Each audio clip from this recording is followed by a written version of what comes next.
Hello students, welcome back to my channel left hand commerce. और आज हमारा agenda रहेगा मैक्रो इकोनॉमिक्स का चैप्टर 2, हमारी मैराथन सीरीज, जो कि मैंने ऑलरेडी आपको बता के रखी है कि जितना शॉर्ट में क्रिस्टल क्लियर कंसेप्ट जो बोर्ड में आने वाले हैं उसकी कवरेज की जाएगी। जैसा कि आप स्क्रीन पर देख पा रहे हैं, मैं यहाँ भी अपनी मैक्रो इकोनॉमिक्स की खुद की बनाई बुक को रेफर कर रहा हूँ।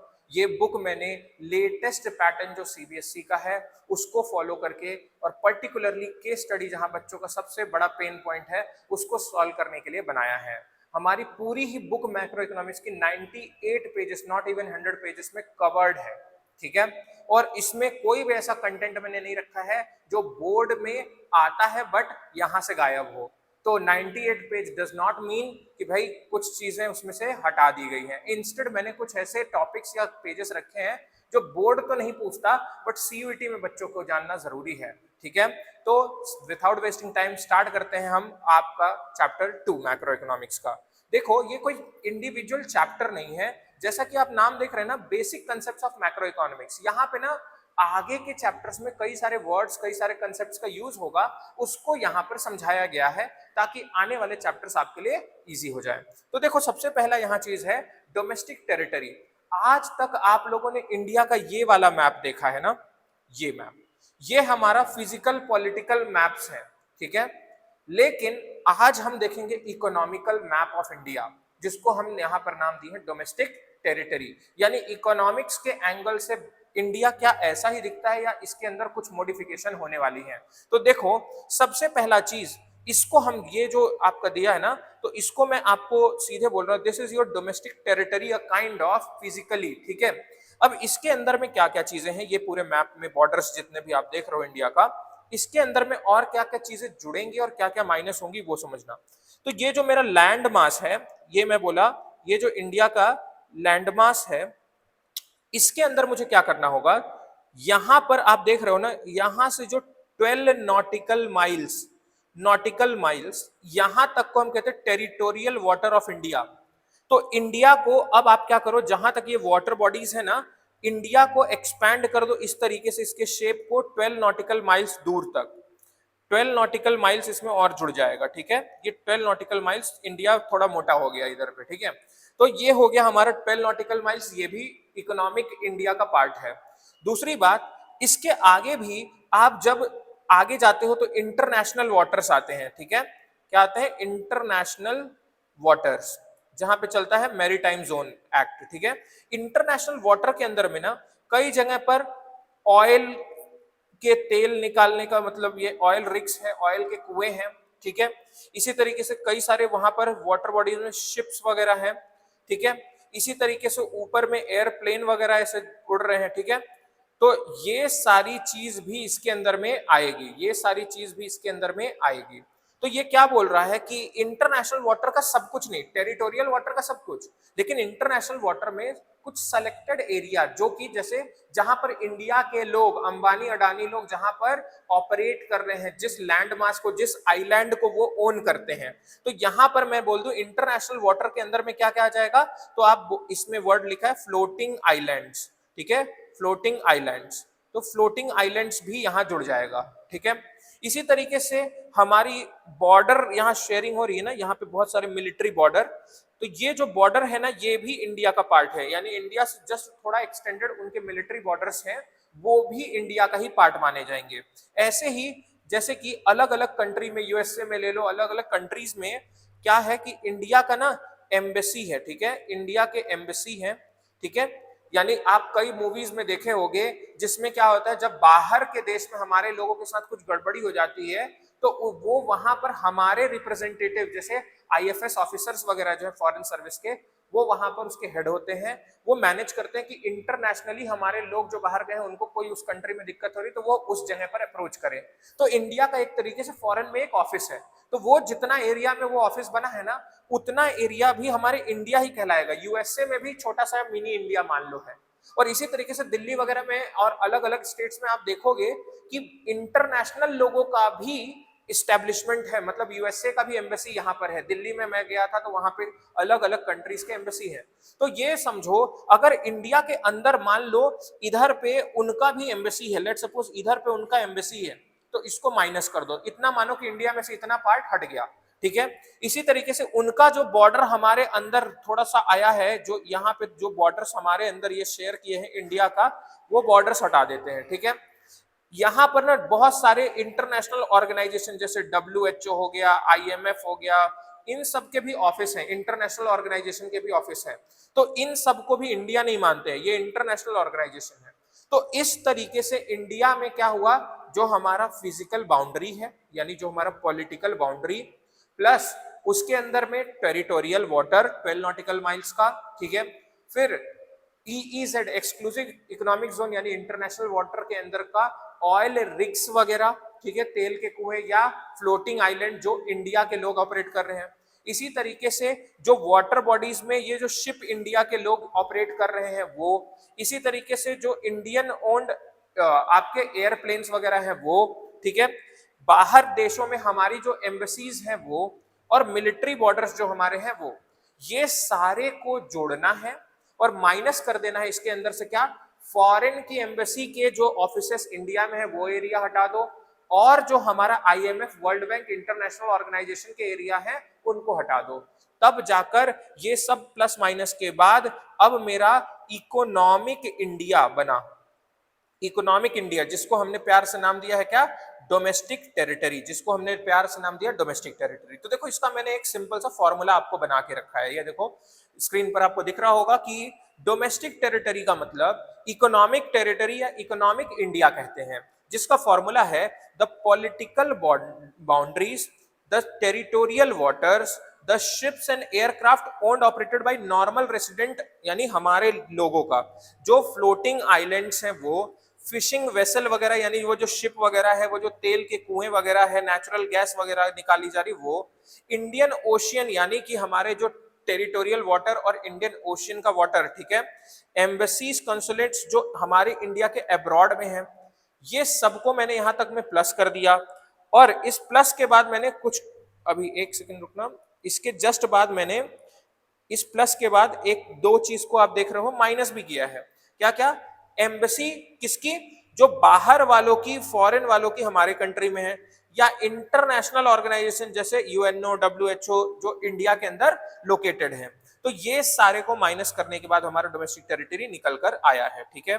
अब नेक्स्ट पर चलते हैं हम, ठीक है। अब नॉर्मल रेसिडेंट, एक तो नॉर्मल रेसिडेंट अभी मैं समझा रहा हूं, उससे पहले एक कंसेप्ट पहले देख लो, सिटीजनशिप वर्सेस रेसिडेंटशिप, जो कि एग्जाम में ज्यादा इंपॉर्टेंट है, ठीक है, 3 मार्क्स के लिए। सिटीजन और आपका रेसिडेंट क्या एक ही है? नहीं, ध्यान से समझना। सिटीजनशिप यानी लीगल कंसेप्ट है, यानी इसको कॉन्स्टिट्यूशन ने दिया है। जो हम कहते हैं ना कि हमारे पास हमारे फंडामेंटल राइट है, वो फंडामेंटल राइट कहां पे से आया है? कॉन्स्टिट्यूशन से आया है। तो ये बोल रहा है जो कॉन्स्टिट्यूशन से, जो लॉ से हमारा राइट्स बना है ना, जो एक लॉ का कंसेप्ट हमारे ऊपर इंपोज किया गया है, उस लीगल कंसेप्ट को हम सिटीजनशिप कहते हैं। लेकिन रेसिडेंटशिप लॉ में नहीं लिखा है, ये ना रेसिडेंटशिप इकोनॉमिक कंसेप्ट है, यानी कमाई के ऊपर बेसिस है। सिटीजनशिप क्या था कि हमारे लॉ के थ्रू हमको दिया गया है, रेसिडेंटशिप हमारी कमाई के हिसाब से चेक किया जाता है, ठीक है। दूसरा चीज ये देखो, सिटीजनशिप कोई कैसे पा सकता है? तो हम कहते हैं जिस कंट्री में हमारा बर्थ हुआ है वहां के हम सिटीजन होंगे। अगर बर्थ नहीं हुआ है तो हम क्या कर सकते हैं, उसके लिए आउटसाइड से अप्लाई कर सकते हैं। जैसे कि एक एग्जांपल, जैसे कैटरीना कैफ आई, ठीक है, जैसे हमारी जैकलिन फर्नांडिस आई, ये सब जब लोग आए तो ये इन लोगों ने क्या किया भाई, बाहर से आए बट वो इंडिया की सिटीजनशिप के लिए अप्लाई किए। जैसे आधा से अधिक पंजाब क्या करके चल रहा है, वो कन्नडा चल जा रहा है ना, तो उनका जो कन्नडा है, उनका जो मिनी पंजाब है वहां, वो वहां की सिटीजनशिप के लिए अप्लाई करते तो हैं। तो वही चीज ये बात बोल रहा है कि या तो आप बर्थ लो तो आप वहां के सिटीजन होगे, या तो आप क्या करो, बर्थ के जगह आप वहां के लिए एप्लीकेशन फाइल करके सिटीजनशिप ले सकते हो, ठीक है। अच्छा, रेसिडेंटशिप का कंसेप्ट क्या है? इसके लिए ना अलग से अप्लाई करने की जरूरत नहीं होती है, ये बाय डिफॉल्ट आपके ऊपर लगेगा, ठीक है। देखो कैसे, ये बोल रहा है अगर एक इंसान 1 साल से ज्यादा किसी कंट्री में रहता है, प्लस वो वहीं से कमाता भी है, उसी कंट्री से कमाता भी है, रहना और कमाना अगर वहीं हो रहा है, उसके कमाना खाना रहना वहीं हो रहा है, तो वो रेसिडेंटशिप के कंसेप्ट में आएगा। नेक्स्ट है लिमिट। ये क्या बोलता है, आप एक बार में एक ही कंट्री के सिटीजन बन सकते हो, एक बार में एक ही, मतलब इंडिया का हो, अगर आपने यूएस के लिए अप्लाई कर दिया तो जैसे ही यूएस का मिला इंडिया का टर्मिनेट हो जाएगा। लेकिन याद रखना, residentship you can be more than of one country, मतलब एक कंट्री में या एक से ज्यादा कंट्री में भी आप रेसिडेंट हो सकते हो, ठीक है, जहां जहां से आपकी कमाई आ रही है, ठीक है। ओके, अब आते हैं factor income versus transfer income, ठीक है। मैं इसको एकदम सिंपल बोलूं, ये है पापा की कमाई, पापा की कमाई, और ये है मम्मी की कमाई।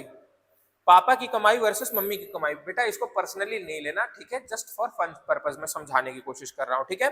ऐसा नहीं है कि मम्मी लोग काम नहीं करते हैं, नॉल वो वाला नहीं है, ठीक है। देखो क्या है, पापा और मम्मी, जो पापा कमा के ला रहे हैं, लेट सपोज आपके घर में 1 लाख रुपए महीने का पापा कमा के ला रहे हैं, वो है फैक्टर इनकम। क्यों? क्योंकि पापा ने किसी ना किसी को उसके लिए कोई ना कोई काम करके या तो गुड्स या तो सर्विस दिया होगा, बिजनेस कर रहे होंगे तो गुड्स या सर्विस दे रहे होंगे, किसी के लिए एम्प्लॉय है तो उनको सर्विस दे रहे हैं अपनी, ठीक है, प्रोफेशनल है तो अपने क्लाइंट्स को सर्विस दे रहे हैं। तो ये बोल रहा है फैक्टर सर्विसेज देकर बदले में जो मिलता है वो है फैक्टर इनकम, ठीक है। लैंड, लेबर, कैपिटल, एंटरप्रेन्योरशिप के बदले मिलता है ना रेंट, वेजेस, इंटरेस्ट, प्रॉफिट, वो चीज की बात हो रही है यहाँ पे, ठीक है। ट्रांसफर इनकम, पापा ले आके लेट सपोज अपने वहां पे हैंगर पे रख दिया उन्होंने कपड़ा, और मम्मी क्या कि उसमें से 10,000 निकाल के अपने पर्स में ट्रांसफर कर ली, ठीक है, तो वो है ट्रांसफर इनकम, ठीक है। क्या उसके लिए मम्मी ने पापा को या किसी को अलग से कोई सर्विस दी है क्या? अब ये मत बोलना सर वो भी तो घर के काम करते हैं, हमें खाना देते हैं, तो खाना देते वक्त क्या वो 200 रुपए प्लेट का चार्ज करती है क्या? ऐसा तो नहीं होता, मतलब वो कमाने के पर्पज से वो काम नहीं करती, वो काम जरूरी है बट वो कमाई के लिए नहीं करती, ठीक है। तो याद रखना जो उनका वर्क है ना वो क्या है बेटा, ट्रांसफर इनकम है। उनका जो उनके पर्स में ट्रांसफर हुआ ना पापा के पर्स से, वो है ट्रांसफर इनकम, यानी इसके बदले आप कोई फैक्टर सर्विसेज किसी को नहीं दे रहे हो, ठीक है। अब ध्यान सुनना, तो पापा की कमाई वर्सेस मम्मी की कमाई, ये तो मैंने समझा दिया। देखो इसमें क्या बोल रहा है, फैक्टर इनकम जो है ना वो नेशनल और डोमेस्टिक इनकम में जुड़ता है क्योंकि ये प्रोडक्टिविटी है, लेकिन हमारा जो ट्रांसफर इनकम है वो नहीं जोड़ा जाता। क्यों? जोड़ेंगे ना तो डबल काउंटिंग हो जाएगा। आपके घर में 1 लाख रुपए थे, मम्मी 10,000 निकाल के अपने पर्स में रख ली, तो क्या 1,10,000 हो गए क्या? नहीं ना। तो वही चीज ये बोल रहा है, एक बार काउंट हो जाता है दूसरी बार नहीं। ये अर्निंग का कंसेप्ट है, वेयरएस ये सिर्फ रिसीप्ट का कंसेप्ट है। एक जगह पर कमाई है और दूसरी जगह पर सिर्फ रखा गया है, ठीक है। ये वही बात हो गई, आपने इस वाले पॉकेट से निकाल के इस वाले में रख दिया तो ज्यादा नहीं हो जाते हैं वो ना, उतना ही रहता है, तो वही है। नेक्स्ट है रेसिपिएंट, ये क्या बोल रहा है कि फैक्टर इनकम के बदले हम factor service, land, labour, capital, entrepreneurship देते हैं, लेकिन ट्रांसफर इनकम के बदले सिंपल सा बात बोल रहा है, it is received by house hold और गवर्नमेंट, मतलब इसको ये रिसीव कर रहा है और इसके बदले अलग से कुछ दिया नहीं जा रहा है, मतलब कि वन साइडेड हो रहा है, दूसरे साइड से कुछ आ नहीं रहा है। तो वही चीज मैंने लिखा है, इसको अर्नड इनकम भी बोलते हैं, बाइलेटरल भी बोलते हैं और प्रोडक्टिव इनकम भी बोलते हैं। Where as transfer income unearned बोलते हैं, यूनिलेटरल बोलते हैं या अनप्रोडक्टिव भी बोलते हैं। ऊपर के पॉइंट से ही इसका नाम बना, ठीक है। एग्जांपल मैंने अभी बताया था फैक्टर इनकम का, रेंट, वेजेस, इंटरेस्ट, प्रॉफिट। और ट्रांसफर इनकम में जैसे टैक्स हो गया, जैसे ओल्ड एज पेंशन हो गया, जैसे एम्प्लॉयमेंट का, अनएम्प्लॉयमेंट का अलाउंस हो गया, आप अच्छे से थोड़ा पढ़ाई वढ़ाई कर लोगे तो स्कॉलरशिप जो गलती से मिलेगी आपको वो भी ट्रांसफर इनकम होगी, ठीक है। तो ये सारे हमारे ट्रांसफर इनकम की बात हो गई, ठीक है। इतना बात समझ में आया सब लोगों को? ओके। अब इसके बाद एक नेक्स्ट टॉपिक इसका आता है, डेप्रिसिएशन वर्सेस कैपिटल लॉस। देखो डेप्रिसिएशन वर्सेस कैपिटल लॉस क्या है। डेप्रिसिएशन तो आप अकाउंट्स में खूब पढ़े हो, कैपिटल लॉस भी आप जानते हो। ध्यान से सुनना, जब आप अकाउंट्स में रीवैल्यूएशन अकाउंट बनाते हो ना, रीवैल्यूएशन अकाउंट क्या है, एक तरीके से रीवैल्यू करने का मतलब उसकी वैल्यू को आप घटा रहे हो, ठीक है। तो ये सिंपल सा क्या बोलो, डेप्रिसिएशन और कैपिटल लॉस, नॉर्मली जो होता है वैल्यू गिरना उसको कहते हैं डेप्रिसिएशन, लेकिन एबनॉर्मली वैल्यू गिरना उसको कहते हैं कैपिटल लॉस। एग्जांपल की, मान लो आप मशीन चला रहे थे, धीरे धीरे उसकी वैल्यू पुरानी हो रही है क्योंकि आप यूज कर रहे हो, वो लॉजिक आपको पता है, लेकिन एक दिन आप ताला लॉक करके गए और सुबह आ रहे हो तो आपकी दुकान के सहित मशीन जमीन में घुस गई है, लेट सपोज अर्थक्वेक आ गया है, तो उसमें मशीन का जो लॉस हुआ वो कैपिटल लॉस कहलाएगा, ना कि डेप्रिसिएशन, ठीक है। मतलब जब नॉर्मल सर्कमस्टांस की वजह से डेप्रिसिएशन क्यों होता है आपको पता ही है, वियर टियर हो सकता है, थोड़ा बहुत रिपेयर मेंटेनेंस जो हुआ है, ठीक है, या आप कंटिन्यूअस यूज कर रहे हो या पुराना हो रहा है, वो टेक्नोलॉजी आउटडेट हो रही है, तो उस सब से। लेकिन जो अनफोर्सीन या अनएक्सपेक्टेड एबनॉर्मल चीज से अचानक से हो जाए, अगर वैल्यू खत्म हो जाए, तो उसको हम क्या बोल देंगे, कैपिटल लॉस। तो यही चीज यहां पर मैंने लिखा है। हम किसके लिए प्रोविजन बना पाएंगे? डेप्रिसिएशन का प्रोविजन हम बना सकते हैं क्योंकि हमें पता है, लेकिन अचानक से उड़ गया तो उसका क्या प्रोविजन? तो यही बोल रहा है हम इसके लिए कोई प्रोविजन एज सच नहीं बना सकते, ठीक है, कैपिटल लॉस के लिए। प्रोडक्शन प्रोसेस, इससे हमारा प्रोडक्शन प्रोसेस हैम्पर नहीं होता। एफिशिएंसी मशीन की कम होती है, थोड़ा कम प्रोड्यूस करेगा, लेकिन रुकता नहीं है या खराब नहीं कर देता है, ठीक है। लेकिन कैपिटल लॉस होते ही मतलब मशीन ही खत्म हो गई तो प्रोडक्शन तो रुक ही जाएगा, तो ये हमारे प्रोडक्शन प्रोसेस को हैम्पर करता है। तो विद दिस हमारा एक बहुत मेजर पॉइंट कवर हुआ। इससे जुड़े छोटे छोटे दो और पॉइंट आप देखो, ये क्या बोला, ऑल्टरनेट नेम। आपको कई बार इस नाम से भी क्वेश्चन पूछ सकता है कि एक्सपेक्टेड ऑब्सोलेंस या कंजम्पशन ऑफ फिक्स कैपिटल या करंट रिप्लेसमेंट कॉस्ट या replacement cost of fix capital या कैपिटल कंजम्पशन अलाउंस, ये सब इसके नाम है, ठीक है। और इसको अनएक्सपेक्टेड ऑब्सोलेंस भी बोलते हैं। इसमें मैंने बताया दिस इज एक्सपेक्टेड या normal loss, whereas capital loss is unexpected and abnormal loss. इतना बात समझ में आया? तो विद दिस ये खत्म हो गया हमारा, ठीक है। अब एक टॉपिक जो मैंने ऊपर छोड़ा था, it is not that important, वापस से मैं बोल दे रहा हूं, बट आपको एक रीडिंग में करा दे रहा हूं, ठीक है। नॉर्मल रेसिडेंट का मतलब होता है कि भैया कोई इंसान जब हमारे कंट्री में रहता है और यहीं पे वो रहकर कमाता है, खाता है, तो वो है नॉर्मल रेसिडेंट। नॉर्मल रेसिडेंट में कुछ लोगों को नहीं गिना जाता। कई बार ये टॉपिक क्वेश्चन कैसे आ जाता है 3 मार्क्स के अंदर रीजन के साथ कि इसको लेंगे नॉर्मल रेसिडेंट में या नहीं एंड वाई। तो ध्यान से सुनना, फॉरेन के टूरिस्ट और विजिटर जो घूमने आए हैं, बेचारा वो मंदिर में है, अब उसको तुम रेसिडेंट बना दिए, बोले आज से तुम इंडियन हो गए, आज से तुम्हारे ऊपर इंडिया में टैक्स लगेगा, गलत बात है ना। तो इसमें टूरिस्ट और विजिटर फॉरेन वाले नहीं होंगे। फॉरेन के जो एम्बेसी वाले, जो हमारे इंडिया में फॉरेन की जो एम्बेसी, वहां के जो स्टाफ वगैरह हैं वो लोग नहीं आएंगे, या ये जो international organization IMF, world bank ये सब के अंदर में काम कर रहे हैं वो लोग भी नहीं आएंगे, ठीक है। फिर उसके बाद वो ऑर्गेनाइजेशन भी नहीं आएगी, वो तो ऑलरेडी बता दिया, डोमेस्टिक टेरिटरी में ही नहीं आता तो रेसिडेंट में कैसे आएगा, ठीक है। फिर बोल रहा है कोई भी इंटरनेशनल ऑर्गेनाइजेशन के एम्प्लॉइज भी इसमें काउंट नहीं होंगे, ठीक है। लेकिन एक चीज देखो मैंने नोट में लिखा है और यहां से क्वेश्चन क्या पूछता है, अगर ये एम्प्लॉय 1 साल से ज्यादा इस ऑर्गेनाइजेशन के अंदर काम कर रहे हैं तब वो नॉर्मल रेसिडेंट के अंदर काउंट होते हैं, और यहीं से आपका ट्विस्ट वाला क्वेश्चन पूछा जाता है, ठीक है। फिर बोल रहा है क्रू मेंबर। क्रू मेंबर कहने का मतलब कई सारे शिप्स है ना, शिप्स आती हैं इंटरनेशनली लेके जाते हैं वाटर बॉडीज के थ्रू, जैसे एयरप्लेन से लोग बाहर बाहर की कंट्रीज में जाते हैं, वैसे शिप के थ्रू भी जाते हैं, तो ये उसके क्रू मेंबर्स की बात कर रहा है ना। क्रू मेंबर समझ गए, जो उस शिप को चलाने वाले लोग हैं, उसके स्टाफ्स हैं, ठीक है। तो क्रू मेंबर्स ऑफ वेसल या कमर्शियल ट्रैवल, ठीक है। तो ये सब का ये क्या बोल रहा है, अगर ये 1 साल से कम स्टे करते हैं तो ये भी काउंट नहीं किए जाएंगे। बॉर्डर वर्कर्स जो इंटरनेशनल बॉर्डर को फ्रीक्वेंटली आसपास के एरिया में रहते हैं, इधर उधर क्रॉस करते रहते हैं, तो वो लोग भी टेम्परेरी नेचर में आते हैं जाते हैं, तो वो भी काउंट नहीं होंगे, ठीक है। तो ये सारी चीज को आप याद रखना, ठीक। ये बहुत इंपॉर्टेंट एज सच नहीं था, जो इंपॉर्टेंट था वो बता के चल रहा हूं। अब आता है final goods versus intermediate goods, ठीक है। फाइनल और इंटरमीडिएट गुड्स समझते हैं, ठीक है। फाइनल गुड्स और इंटरमीडिएट गुड्स, सबसे पहले समझो इंटरमीडिएट वर्ड का मतलब है ये ड्यूरिंग द प्रोसेस लगेगा, इंटरमीडिएट मतलब बिटवीन समथिंग, ठीक है। तो ये बोला जब प्रोडक्शन करते वक्त उसको प्रोड्यूस करने के लिए जो चीजें लग रही हैं वो इंटरमीडिएट है, जैसे रॉ मटेरियल, जैसे फ्यूल लग रहा है, इलेक्ट्रिसिटी लग रही है, ठीक है।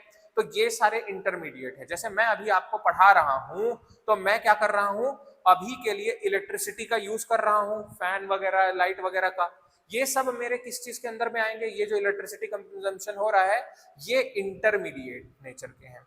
वेयर एज जो मैं किसी चीज को मतलब बना रहा हूं बट वो खत्म नहीं हो रही है, भले उसको प्रोडक्शन में लगे लेकिन प्रोड्यूस होने के बाद वो खत्म ना हो। इंटरमीडिएट गुड्स ना अपना नेचर खो देते हैं जैसे ही वो फिनिश्ड गुड्स बनते हैं।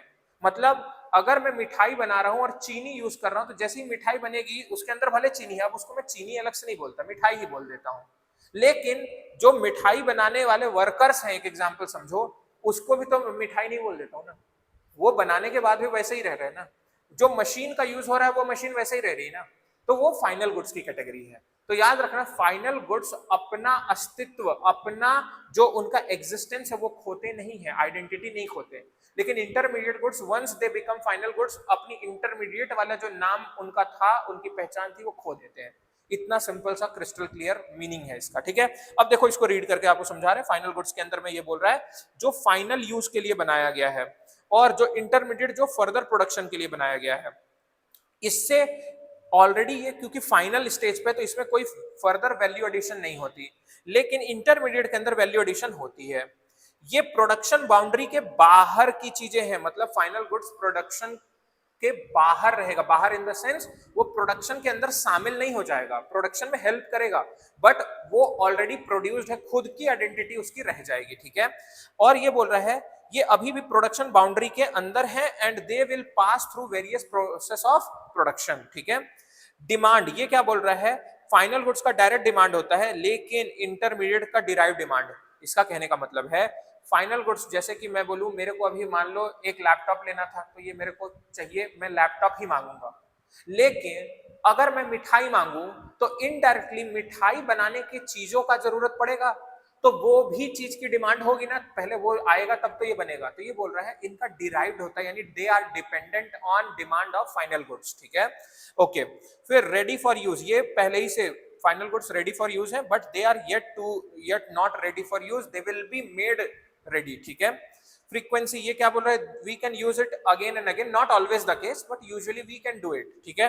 But they are used for once, ठीक है, वंस यूज्ड खत्म हो जाएंगे। इनकी identity, they will not lose, they will lose, intermediate will lose. Life, usually not always, usually 1 साल से ज्यादा होती है बट इसमें 1 साल तक की लाइफ होती है।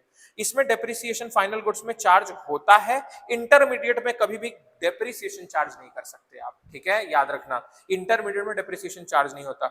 इतना पॉइंट ये जो डिफरेंस का बताया है ना भाई, अब पूरा गूगल खोज खोज करोगे तो भी नहीं मिलने वाले हैं, आप अच्छे से इसको देखो। एंड यूज, ये बोल रहा है इसका end use production and consumption ही इसका एंड यूज हो सकता है, यानी फाइनल गुड्स अभी हम पढ़ेंगे आगे, 2 ही कैटेगरी कर सकते हैं, कंज्यूमर गुड्स या प्रोड्यूसर गुड्स, यानी कि कैपिटल गुड्स, ठीक है। ओके, फिर ये बोल रहा है क्या, इंटरमीडिएट गुड्स को फर्दर प्रोडक्शन या रीसेल पर्पस सेम ईयर में किया जाता है, ठीक। नेशनल इनकम में फाइनल गुड्स जुड़ते हैं लेकिन इंटरमीडिएट नहीं जुड़ेगा, क्यों, ये तो वही बात हो गई, पहले मैं चीनी जोड़ ले रहा हूं फिर मैं मिठाई जोड़ ले रहा हूं, तो 2 बार वही वैल्यू जुड़ गई ना, मिठाई के अंदर चीनी है तो ये बोल रहा है हम इंटरमीडिएट लेवल पे नहीं जोड़ेंगे, हम फाइनल लेवल पे जोड़ेंगे। कई सारे एग्जांपल मैंने दिए हैं, आप प्लीज एग्जांपल खुद से पढ़ लेना, इतना एग्जांपल ऑलरेडी दिया, ठीक है। अब देखो जैसा कि मैंने आपको बताया था, हमारे ये जो फाइनल गुड्स है इसी के जो टाइप है उसको हमने एक्सपैंड कर दिया यहाँ पे, कंजम्पशन वाला और प्रोड्यूसर यानी कैपिटल वाला, ठीक है, कंजम्पशन वाला और प्रोड्यूसर वाला, ठीक है, कंजम्पशन वाला और प्रोड्यूसर वाला। तो कंजम्पशन गुड्स और कैपिटल गुड्स यानी प्रोड्यूसर गुड्स को समझते हैं। देखो कंजम्पशन गुड्स ये क्या बोल रहा है, जो कंजम्पशन के लिए कंज्यूमर खरीदता है, कंजम्पशन यानी सेटिस्फैक्शन पर्पस के लिए। प्रोड्यूसर क्यों खरीदेगा कैपिटल गुड्स, फर्दर प्रोडक्शन के लिए। इससे ह्यूमन वांट्स सेटिस्फाई होती हैं, लेकिन कैपिटल गुड्स से ह्यूमन वांट्स डायरेक्टली नहीं सेटिस्फाई होती, मतलब इनडायरेक्टली भले वो करे, डायरेक्टली तो कौन करेगा, कंज्यूमर, जो कंज्यूम करेगा, यानी दैट इज कंजम्पशन गुड्स। इनका डायरेक्ट डिमांड है और कैपिटल गुड्स का डिराइव्ड डिमांड होता है। इसका कहने का मतलब है कि हम जो कंज्यूमर हैं, हम जिस चीज को कंज्यूम करना चाहते हैं हम उसको डायरेक्ट खरीदते हैं, लेकिन उस चीज को बनाने के लिए जो मशीन वगैरह की जरूरत पड़ती है वो कैपिटल गुड्स कौन तभी खरीदे जाएंगे जब कंज्यूमर गुड्स की डिमांड हो। जैसे मैं एक एग्जांपल देता हूं कि बेटा अगर मुझे शूज की जरूरत है, मार्केट में शूज की जरूरत है, शू बनाने वाले कंपनी की वो मशीन्स की डिमांड बनेगी। या मुझे लेट सपोज अचानक से हुआ कि भाई बहुत सारे लोगों को क्लोथिंग की जरूरत है, तो क्लोथ तो हमारा कंज्यूमर गुड्स है, लेकिन क्लोथ बनाने वाली मशीन की डिमांड बढ़ने लगेगी, तो दैट इज कैपिटल गुड्स, ठीक है। प्रोडक्शन कैपेसिटी, ये बोल रहा है कि हमारा कंजम्पशन गुड्स जो है उससे प्रोडक्शन कैपेसिटी नहीं बढ़ती, ठीक है। वेयरएज इससे हमारा जो मशीन है उससे तो प्रोडक्शन की कैपेसिटी बढ़ेगी ना प्रोड्यूसर की। इनका एक्सपेक्टेड लाइफ जनरली साल भर का होता है and capital goods more than 1 year का होता है। पर्पस, ये कंजम्पशन पर्पस से है और ये प्रोडक्शन पर्पस, ये तो पहले ही वाले पॉइंट का सब पॉइंट है। ड्यूरेबिलिटी, ये ड्यूरेबल नॉन ड्यूरेबल दोनों हो सकते हैं। एग्जांपल के लिए जैसे कि मैं जो रोज खा रहा हूँ ब्रेड वगैरह, मिल्क वगैरह, नॉन ड्यूरेबल है, लेकिन मैं साथ में मोबाइल यूज कर रहा हूँ, ये भी एक कंज्यूमर गुड्स है बट ड्यूरेबल है, ठीक है। कैपिटल गुड्स के अंदर में ये हमेशा ड्यूरेबल होते हैं, यानी कैपिटल गुड्स के अंदर मेनली मशीन्स हैं, ठीक है, तो मशीन्स वगैरह ड्यूरेबल ही तो होती है, ठीक है। एग्जाम्पल बहुत सारा दिया, आप प्लीज रीड कर लेना, ठीक है। एक क्वेश्चन जो 3 मार्क्स में हर बार क्वेश्चन पूछा गया है, ठीक है, ध्यान से सुनना। All producer goods are not capital goods but all capital goods are producer goods. इसका कहने का मतलब हर कैपिटल गुड्स प्रोड्यूसर ही यूज करेगा, कंज्यूमर को क्या जरूरत है प्रोड्यूसर गुड्स की, ठीक है। यानी कैपिटल गुड्स की मशीन की जरूरत कंज्यूमर को नहीं है। तो ये बोल रहा है कैपिटल गुड्स हमेशा कौन कंज्यूम करेगा, प्रोड्यूसर, तो it will always be producer goods. लेकिन प्रोड्यूसर बहुत सारी और चीज को यूज करता है अदर देन कैपिटल, यानी मशीन के अलावा वो रॉ मटेरियल यूज करता है, वो लेबर यूज करता है, वो इलेक्ट्रिसिटी यूज करता है, वो फ्यूल यूज करता है। ये सारी चीज क्या कैपिटल नेचर की है, नहीं, बट प्रोड्यूसर नेचर की है ना। तो बोल रहा है हर प्रोड्यूसर का यूज किया गुड्स कैपिटल ही नहीं होता, क्योंकि कुछ इंटरमीडिएट भी हो सकते हैं, कुछ अदर गुड्स भी हो सकते हैं, लेकिन हर कैपिटल गुड्स प्रोड्यूसर ही यूज करता है। So all capital goods are producer goods but all producer goods are not capital goods. इसको बहुत अच्छे से समझाया है, आप प्लीज इसको देख सकते हैं, ठीक है। ओके, देखो ये वाला जो प्रोस्पेक्ट है ना NFIA वगैरह, जब मैं नेशनल इनकम का चैप्टर कराऊंगा बहुत डिटेल में कराऊंगा, अभी के लिए भी मैं इतना बता दे रहा हूं। Factor income to abroad and from abroad क्या होता है, हमारे लोग जब बाहर जाते हैं काम करके, वहां से कमा के हमारे इंडिया में लाते हैं, तो हम बोलते हैं फैक्टर इनकम फ्रॉम अब्रॉड। और वैसे ही जब विदेशी लोग यहाँ पर आके काम करके कमा के अपने कंट्री ले जा रहे हैं, तो हम बोल रहे हैं फैक्टर इनकम टू अब्रॉड। तो फ्रॉम में से टू हटा देंगे तो हमारा जो नेट बचता है उसको हम कहते हैं net factor income from abroad, ठीक है, NFIA, ठीक। तो ये चीज को यहाँ पर मैंने बताया है, बाकी इसका न्यूमेरिकल पोर्शन या डिटेल्ड पोर्शन मैंने बताया आपको नेक्स्ट चैप्टर के साथ कराऊंगा। It can be positive, negative और जीरो, ये तो आप भी जान रहे हो। अगर आया और गया बराबर हुआ तो जीरो हो जाएगा, आया वाला ज्यादा हुआ तो प्लस, गया वाला ज्यादा हुआ तो माइनस, ठीक है। NFIA के अंदर में क्या क्या आता है, तो मैं बोल रहा हूँ बाहर जाके लोग इंप्लॉय के तौर पे भी काम कर रहे हैं, बाहर पे हमारे लोग बिजनेस भी कर रहे हैं और वहां से रिटेन्ड अर्निंग भी हो रही है, यानी कहने का मतलब अपनी सेविंग्स भी क्रिएट करके रखे हैं। ये तीनों चीज NFIA के अंदर आती है। और ऐसे ही बाहर के लोग यहाँ पर भी एज एम्प्लॉय काम कर रहे हैं, या बाहर के लोग यहाँ भी अपना बिजनेस सेटअप करके रखे हैं, या यहाँ सेविंग क्रिएट करके रखे हैं, ये सब भी रहेगा NFIA के कंपोनेंट में। तो NFIA का शॉर्ट समरी मैंने यहाँ पर आपको दे दिया है, ठीक है। तो विथ दिस हमारा जो चैप्टर 2 बेसिक कंसेप्ट वाला है वो पूरी तरीके से खत्म होता है। होप सो आपको क्लैरिटी मिली हो। कहीं पे कोई भी चीज पे डाउट होगा तो आप मेरे से बिल्कुल कांटेक्ट कर सकते हैं। मैं आपको वापस से यहाँ स्क्रीन पर नंबर लिख दे रहा हूँ, ठीक है, 9754173902।